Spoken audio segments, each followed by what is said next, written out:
नमस्कार दोस्तों, welcome to इन्वेस्टवाइज। तो हमेशा की तरह आज मैं एक बहुत ही बढ़िया और बहुत ही नए तरीके का वीडियो लेके आया हूं जिसमें आपके काफ़ी सारे अच्छे प्रॉफिट्स बन सकते हैं। लेकिन उसको शुरू करूं उससे पहले आपको ये बता दूं कि मैंने पहले आपके लिए जो वीडियोस बनाए हैं वो इंट्राडे पे भी हैं कि इंट्राडे के आप स्टॉक्स कैसे सेलेक्ट करेंगे और इंट्राडे ट्रेडिंग कैसे करनी है। उसके अलावा स्विंग ट्रेडिंग पे भी वीडियोज़ बनाए हैं और डिलीवरी बेस पे भी वीडियो बनाए हैं और कौन से इंडिकेटर्स कैसे यूज़ कर सकते हैं, ट्रेंड को कैसे आइडेंटिफाई करना है, कब खरीदना चाहिए, कब बेचना चाहिए, ये सारे वीडियोस आपको मिल जाएंगे मेरे चैनल पे। और आपकी सहूलियत के लिए मैंने अलग अलग प्लेलिस्ट भी बनाए हैं, जैसे इन्वेस्टिंग अदर ऑप्शंस है, म्यूचुअल फंड्स है, learning new techniques in the markets है, इंट्राडे ट्रेडिंग है, फ्यूचर्स एंड ऑप्शंस है। इतने सारे प्लेलिस्ट आपको मिल जाते हैं स्पेशलाइज्ड अलग अलग टॉपिक्स के लिए।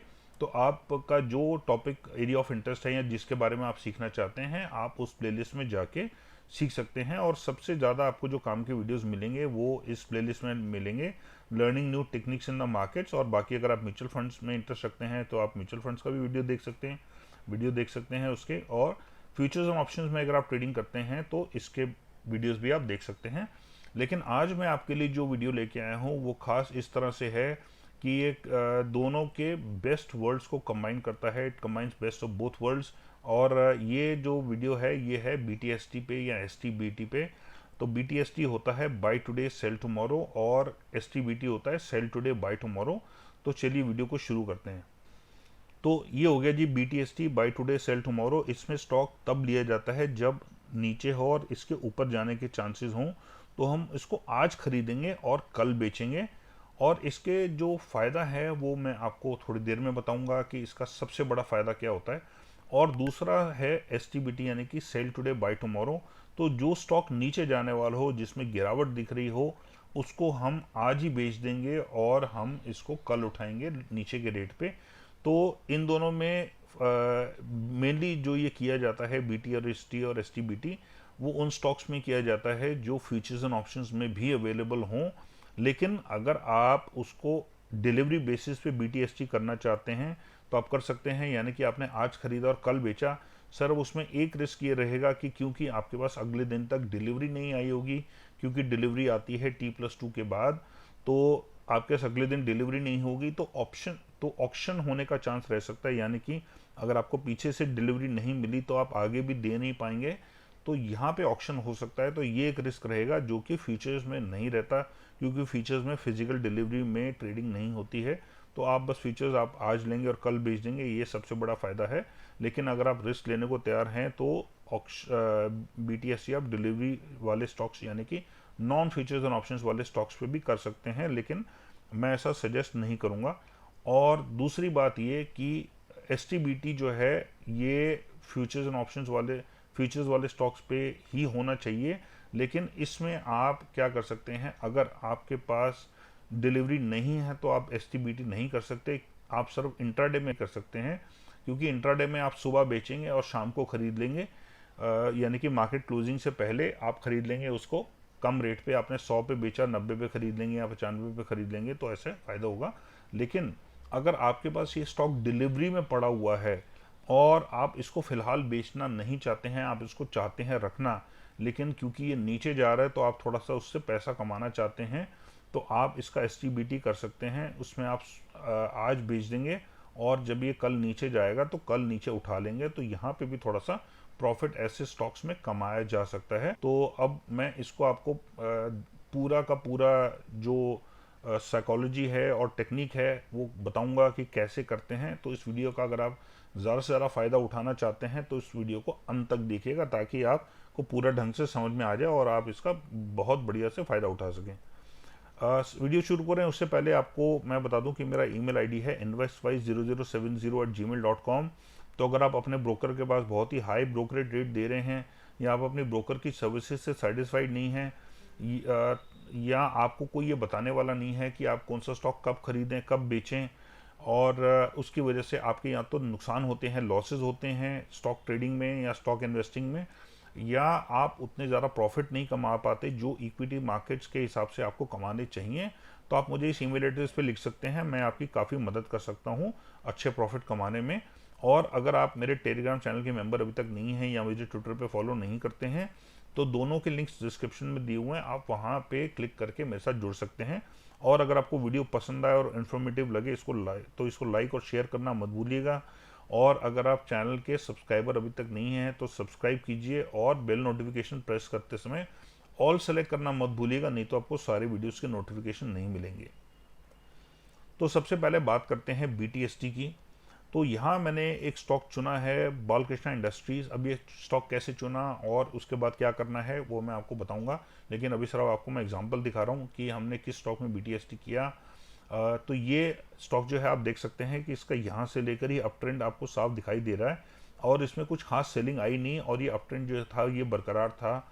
और उसके बाद ये है 30 जुलाई का मैंने आपको ये कैंडल दिखाई है। तो ये आप देख सकते हैं 30 जुलाई की कैंडल है और ये ऊपर गई है। और उसके बाद अगले दिन की आपको कैंडल दिखा देता हूं। तो ये 2 अगस्त की कैंडल है, यानी कि 31 को और 1 तारीख को सैटरडे संडे की छुट्टी थी, तो हमने इस दिन स्टॉक को सिलेक्ट किया और नेक्स्ट डे जो है यानी कि 2 अगस्त को ये 5% ये स्टॉक ऊपर गया, लगभग 120 रुपये ऑलमोस्ट ऊपर गया। तो ये स्टॉक चुना कैसे ये भी अभी हम साइकोलॉजी पे आएंगे। तो अब ये देख सकते हैं कि यहाँ पे जो वॉल्यूम थे ये पिछले वॉल्यूम से थोड़े से, एवरेज वॉल्यूम से थोड़े से हाई थे। नॉर्मली इसके वॉल्यूम जो हैं थोड़े कम रहते हैं, आप यार देख सकते हैं कि काफ़ी कम वॉल्यूम रहते हैं, यहाँ पे भी काफ़ी कम रहते हैं, लेकिन यहाँ वॉल्यूम जो थे काफ़ी अच्छे थे और पिछले दिन के जो रेड कैंडल है उससे भी अच्छे वॉल्यूम थे और ये और भी ज़्यादा वॉल्यूम के साथ आगे गया। उसकी मेन वजह ये थी कि अगर हम इसको यहाँ पे इस लेवल के आसपास इसको सपोर्ट मान के चलें तो देखिए कई बार इसकी रेड कैंडल्स बनी, लेकिन उसके बावजूद भी इसने फॉलो थ्रू नहीं किया और एक नया लो नहीं बनाया। तो ये जो रेड कैंडल्स भी बन रही थी, जैसे मान ली इसके बाद नेक्स्ट डे भी रेड कैंडल बनी, फिर उसका नेक्स्ट डे भी बनी, फिर नेक्स्ट डे भी बनी, लेकिन किसी भी दिन इसने ये जो नीचे का लेवल है उसको तोड़ा नहीं और ये सारा का सारा जो है सिमट के रह गया। और जैसे ही नीचे आता था हल्की सी बाइंग आती थी, देखिए यहाँ पे शैडो बन जाता था।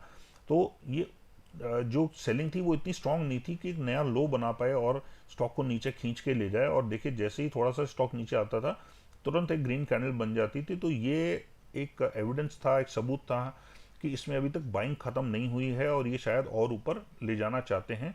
तो जब यहाँ वापस ऊपर आया इस रेड कैंडल के बावजूद, इतनी स्ट्रॉन्ग रेड कैंडल, इसमें वॉल्यूम भी थोड़े से ज़्यादा थे कंपैरेटिवली, उसके बावजूद भी ये नया लो नहीं बनाया। तो ये समझ में आ गया था बायर्स को भी और मुझे भी कि इसमें और अच्छा हम इस ऊपर जाने का चांस है, क्योंकि ये जो ग्रीन कैंडल बनी यहीं से हमें समझ में आ गया था कि यहाँ से अब ये स्टॉक और ऊपर जाने के लिए तैयार है। और वो कैसे हुआ वो आपको सारा बताता हूँ। अब हम बात करते हैं STBT की। तो इसमें जो हमने एग्जांपल लिया है ये ICICI लोम्बार्ड जनरल इंश्योरेंस का लिया है। तो देखिए दोनों दिन मैंने सेम चुने हैं। ये 30 जुलाई का कैंडल है, ये 30 जुलाई की डेट है और यहाँ पे देखिए स्टॉक जो है वो ट्रेंड नीचे आना शुरू हो चुका था और उसके बाद ऊपर गया, फिर नीचे आया नया। इस कैंडल के बाद भी फॉलो थ्रू नहीं हुआ और काफ़ी रेड कैंडल थी, लेकिन काफ़ी बड़ी ग्रीन कैंडल थी, लेकिन जो वॉल्यूम थे वो कंपेरेटिवली इस वॉल्यूम कैंडल के हिसाब से काफ़ी कम थे। तो उसके बाद नीचे आया स्टॉक, फिर ऊपर गया, फिर यहाँ पे इसका ब्रेक लग गया, ये नया हाई नहीं बना पाया, यानी कि इन लेवल्स को नहीं तोड़ पाया और फिर से नीचे आने लगा। तो हमने यहाँ पे आइडेंटिफाई कर लिया कि अब ये इसमें और नीचे की गिरावट आ सकती है। और देखिए ये 2 अगस्त का डे है, तो आप देख सकते हैं कि ये हमारी पिछली कैंडल थी, यहाँ पे हमने आइडेंटिफाई किया था और अगले दिन ये स्टॉक और नीचे आया। तो अगर हम यहाँ पे इसको शॉर्ट करते हैं तो अगले दिन हमें खूब अच्छा मौका मिल जाता है पैसे बढ़िया कमाने का। तो ये स्टॉक्स आइडेंटिफाई कैसे करेंगे, अब इसकी साइकोलॉजी आपको बताता हूँ और हम क्यों करेंगे और क्यों हमें लगेगा कि ये स्टॉक उल्टी डायरेक्शन में नहीं जा सकता है, वो भी आपको बताता हूँ। तो सबसे पहले आप क्या करेंगे, आपके पास अगर मोबाइल ऐप है मनी कंट्रोल की, तो आप अपने मोबाइल पे उसको ऐप को खोलेंगे और मार्केट्स, देखिए यहाँ पे ये मार्केट्स का टैब है, यहाँ पे आप जाएंगे और उसके बाद आप सेलेक्ट करेंगे FNO एक्शन। तो आप यहाँ से सेलेक्ट कर सकते हैं FNO एक्शन। तो FNO एक्शन में आप जाएंगे टॉप गेनर्स में, जब आप BTST सेलेक्ट कर रहे हो तो उसके बाद आप यहाँ पे सॉर्ट कर सकते हैं। देखिए यहाँ लिखा है सॉर्ट बाय, तो आप उसको परसेंटेज वाइज यानी कि परसेंटेज गेन के हिसाब से सॉर्ट कर सकते हैं। अब बस आपको ये बता दूं कि ये जो है ये है 2 अगस्त की स्क्रीनशॉट और हमने जो स्टॉक सेलेक्ट किया था वो 30 जुलाई को किया था, तो इसलिए आपको ये मैच करते हुए दिखाई नहीं देंगे। इस तरफ आपको एग्जांपल के लिए दिखा रहा हूँ कि इस तरह से आपने आइडेंटिफाई करना है स्टॉक को।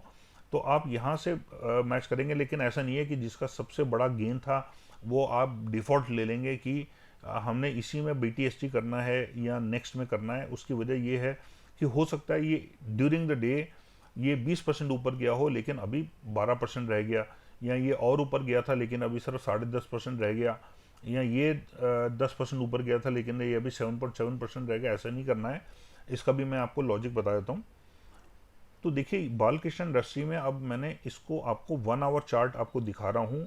पहले 1 डे का चार्ट था, 1 आवर का चार्ट है। तो ये अब आप देख सकते हैं क्यों। तो देखिए ये यहाँ से नीचे आना शुरू हुआ, लेकिन जैसा मैंने आपको बता दिया था कि नया लो नहीं बना रहा था, तो इसीलिए हमें पता था कि अगले दिन ये ऊपर जाएगा। तो ये 30 जुलाई को ऊपर गया, और सबसे अच्छी बात ये थी कि ये तो था 9:15 से 9:30 तक का कैंडल 15 मिनट का, लेकिन उसके बाद के जितने भी कैंडल्स हैं वो 1-1 घंटे के कैंडल्स हैं। तो ये जो था ये 1:30 से लेकर 2:30 बजे तक का कैंडल था। तो यहाँ पे देखिए ये अप ट्रेंड बन गया था, और 4 घंटे ये स्टॉक लगातार ऊपर जाता रहा। उसके बाद यहाँ पे भी ऊपर गया, लेकिन थोड़ा सेलिंग प्रेशर आने के बाद में यहाँ पे इसको खींच के एक रेड कैंडल बनाया। लेकिन रेड कैंडल जो थी ये इतनी स्ट्रांग नहीं थी कि काफ़ी नीचे की क्लोजिंग दे सके। तो इसकी जो क्लोजिंग हुई, एक तो ये इस कैंडल की ओपनिंग से ऊपर हुई, तो इसका मतलब ये है कि वॉल्यूम ज़्यादा होने के बावजूद भी इसकी जो सेलिंग थी वो इतनी स्ट्रांग नहीं थी कि इसको और नीचे ले जाए। दूसरी बात ये थी कि जो 2:30 से लेकर 3:30 तक की कैंडल बनी उसमें ये लोअर शेडो बना है, और लेकिन जैसे ही स्टॉक नीचे गया तो इसने लो बनाया 2361 का या 62 का, और वहाँ से बाइंग आ गई और दोबारा इसको ऊपर खींच के ले गई। और अच्छी बात यह है कि आप ये देख सकते हैं कि 2380.50 इसका हाई है, और वहीं पे इसका क्लोजिंग हुआ है, यानी कि ऊपर कोई शेडो नहीं बना। जितना ऊपर गया था वहीं पे इसने ऊपर क्लोजिंग दी है। और ये हम चार्ट देख रहे हैं investing.com पे, तो ये एकदम फ्री वेबसाइट है। अगर आप चाहें तो इसको यूज़ कर सकते हैं। इसमें आपको अलग अलग मल्टीपल टाइम फ्रेम्स के आपको चार्ट मिल जाएंगे, 1 मिनट से लेकर 1 महीने तक के अलग अलग टाइम फ्रेम्स के चार्ट्स हैं। और लाइन चार्ट भी आप यूज़ कर सकते हैं, और कैंडलस्टिक चार्ट भी आप यूज़ कर सकते हैं। उसके अलावा टेक्निकल चार्ट भी आप यूज़ कर सकते हैं। तो ये अगर आप चाहें तो वेबसाइट आप यूज़ कर सकते हैं, बिकॉज एकदम फ्री है। तो यहाँ पे हम आप ये देखें, सबसे इंपॉर्टेंट बात हमें चूज़ ये करनी है कि एक तो उसमें ओवरऑल जो स्ट्रेंथ है वो अच्छी होनी चाहिए, वॉल्यूम अच्छे होने चाहिए।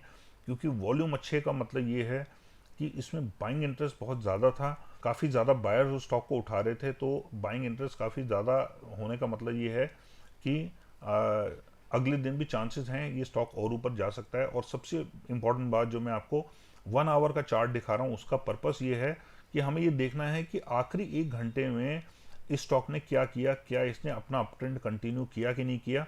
तो आपको जो BTST या STBT देखना है वो 3 बजे के बाद देखना है, क्योंकि हम ये देखना चाहते हैं कि हमारे जो आखिरी का 1 से आधा घंटा था उसमें स्टॉक की मूवमेंट किस तरफ थी। अगर सेलिंग आ जाती है तो रिस्की होगा उस स्टॉक को लेना, लेकिन अगर ऊपर जाता है, जैसे कि ये स्टॉक आखिरी के 1 घंटे में सेलिंग को निगेट करके, यानी कि सेलिंग प्रेशर ख़त्म करके फिर से ऊपर जा रहा है, तो हमें कुछ ऐसे ही स्टॉक्स चाहिए जो आखिरी के 1 घंटे में भी अपने बाइंग के जो इंटरेस्ट है, बाइंग का जो प्रेशर है उसको बरकरार रखें। और वॉल्यूम भी देखिए अच्छे थे, दैट मीन्स नीचे तक गया और बड़ी स्ट्रॉन्ग बाइंग के साथ में ये वापस ऊपर पॉजिटिव टेरिटरी में खींच के ले गए बायर्स इसको, और एक अच्छे लेवल पे बंद कराया है। और ऊपर क्योंकि एकदम हाईएस्ट पॉइंट पे अपने बंद हुआ है, अपने हाई पे 1 घंटे का जो हाई था उस पर बंद हुआ है, तो कोई सेलिंग प्रेशर था नहीं।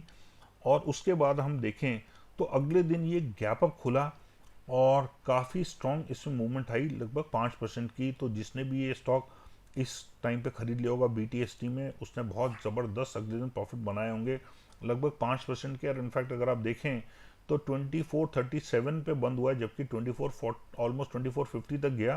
तो लगभग ये 13 रुपये और ऊपर गया। तो 13 रुपये का मतलब ऑलमोस्ट आधा परसेंट और हो गया। तो ये लगभग 5.5% के करीब तक ऊपर गया था।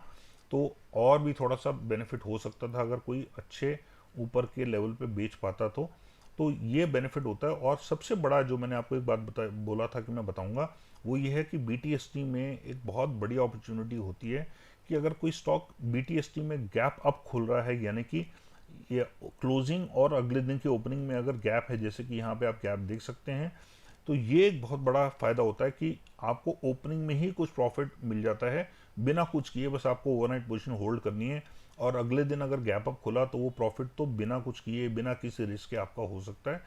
और उसके बाद अगर जितना और ऊपर जाएगा तो वो आपका प्रॉफिट जो है वो और बढ़ता चला जाएगा, क्योंकि आपने पोजीशन तो पहले ही ले रखी है। जो लोग इंट्राडे पोजीशन लेते हैं वो ये गैप अप तो वैसे ही उनका छूट जाता है, उसके अलावा जब तक उनको ट्रेंड समझ में आए स्टॉक का तो वो स्टॉक पहले ही भाग जाता है। तो आप ये देख सकते हैं कि ये स्टॉक जो है खुलते ही काफ़ी तेज़ी से भागा, और कोई भी अगर इंट्राडे पोजीशन लेता तो जब तक वो समझ पाता कि ये स्टॉक आज उठाना है उतने में तो काफ़ी स्टॉक ये और ऊपर जा चुका होता।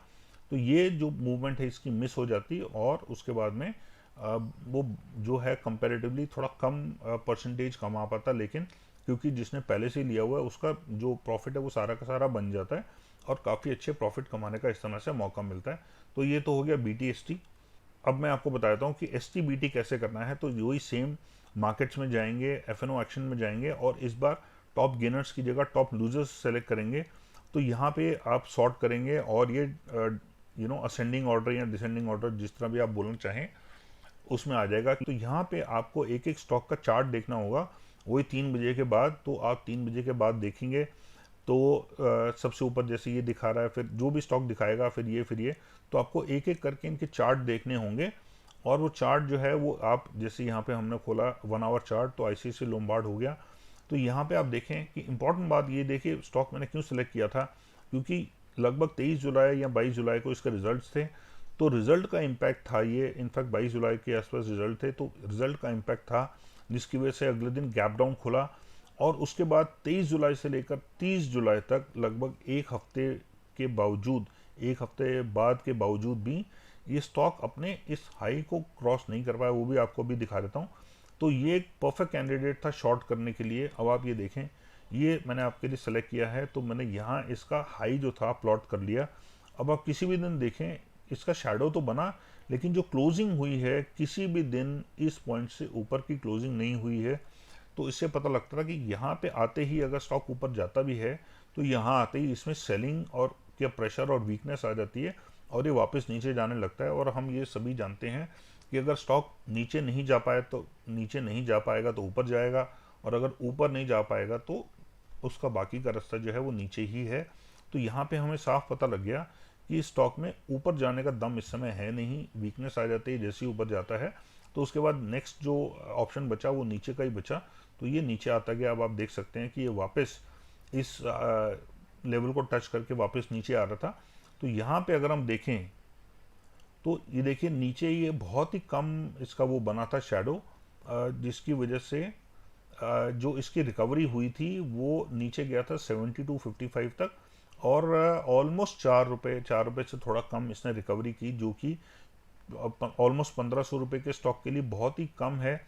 तो इसने लगभग 3.5-4 रुपये की रिकवरी करी, 3 रुपये 70 पैसे की, जो कि काफ़ी कम है। तो ये कुछ खास रिकवरी हुई नहीं, और वो भी मेरे ख्याल से आखिरी के कोई 2-4-5 मिनट में या 10 मिनट में हुई होगी ये रिकवरी भी, तो उतनी कोई खास थी नहीं। मेनली जो इसका जो बायस था वो नेगेटिव ही था। तो ये काफ़ी उम्मीद की जा सकती है कि क्योंकि इसमें ऊपर जाने का दम है नहीं तो ये अगले दिन भी नीचे जाएगा। तो एकदम परफेक्ट कैंडिडेट था नीचे जाने के लिए। और उसके बाद हम ये देखें तो अगले दिन क्या हुआ कि ये जो यहाँ पे बाइंग आई, ये अगर आप कभी भी देखेंगे तो किसी दिन अगर शैडो बनता है तो ज़्यादातर मतलब 100% टाइम्स तो नहीं होगा, लेकिन 80-90% टाइम्स जो है ये अगले दिन हल्का सा उल्टी तरफ जाएगा। यानी कि अगर यहाँ बाइंग आई है तो यहाँ पे भी बाइंग आएगी, और अगर सेलिंग आई है तो अगले दिन भी सेलिंग आएगी। तो इस तरह से होता है। तो यहाँ पे ये हल्का सा पहले 15 मिनट में या जो भी है ये बना, उसके बाद आप देख सकते हैं कि बाकी की जो आवरली कैंडल्स हैं, ये देखिए 1 आवर कैंडल्स हैं, ये बाकी की 4 कैंडल्स लगातार नीचे जाती गई। तो यहाँ पे आप अगर पोजीशन अपनी काटेंगे तो आपने पूरा का पूरा जो डाउनफॉल था वो आपने कमा लिया। तो आखिरी के 4 रुपये आपके बच गए। तो ये लगभग आपका ऑलमोस्ट 0.25% के करीब का प्रॉफिट हो जाता है, डेट से 1.62-1.75 के आसपास में। तो ये इस तरह से आपको सेलिंग करनी है। बस इसमें एक बात का ध्यान रखिएगा, क्योंकि ये मार्केट्स हैं, कुछ भी हो सकता है। तो स्टॉप लॉस हमेशा लगा के चलें, और जिस तरह से आपको मैंने गैप अप दिखाया था उस तरह से गैप डाउन भी हो सकता है। तो गैप डाउन में अगर आप STBT करेंगे तो और भी ज़्यादा फायदा होगा, क्योंकि वो प्रॉफिट तो आपको तुरंत इमीडिएटली बिना कुछ किए मिल ही जाएगा ओपनिंग पे ही। लेकिन अगर उल्टा हो जाता है, यानी कि ये स्टॉक वाकई में अगर ऊपर जाने लगता या BTST में स्टॉक नीचे आने लगे अगले दिन, तो आपको स्टॉप लॉस जो है अपना बहुत स्ट्रिक्टली फॉलो करना है, क्योंकि अगर आप अपने स्टॉप लॉस पे पोजीशन को नहीं काटेंगे और वो ट्रेंड कंटिन्यूड रहा, यानी कि उल्टी डायरेक्शन में स्टॉक जाता रहा, तो आपका लॉस बढ़ता चला जाएगा। और खास करके एफ स्टॉक्स में वो लॉस बहुत तेज़ी से बढ़ता है। तो ये आप बहुत ही खास ध्यान रखें कि आप अपनी पोजीशन को, अगर आपके फेवर में नहीं जा रही है तो तुरंत काट दें। अगर पोजीशन दोबारा वापस आपके फेवर में आ जाती है तो उस समय आप कंसिडर कर सकते हैं कि क्या मैं पोजीशन वापस लूं या किसी और स्टॉक में अपना लॉस रिकवर करूं, या आज लॉस बुक रहने दूं क्योंकि आज शायद मेरा दिन नहीं है, किसी और कल या परसों या किसी और दिन अपने लॉस को रिकवर कर लूँगा।